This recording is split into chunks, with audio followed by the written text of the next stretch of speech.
people, the scientists and all other people, they just think about the thought level.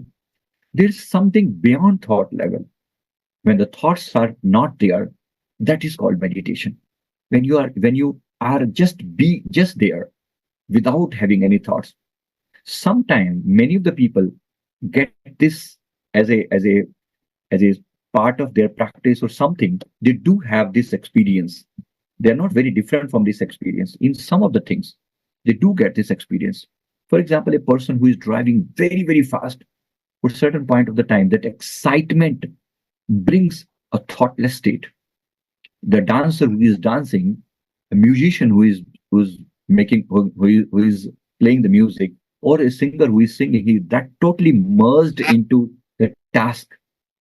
When they are merged into the task, they are at that time, when they are merged into the task, at that time they are one with the task. That the doer and the task done is become one. At that time the thoughts get lost. So they get a beautiful, a kind of enjoyment, kind of blissful state. That blissful stage is meditation.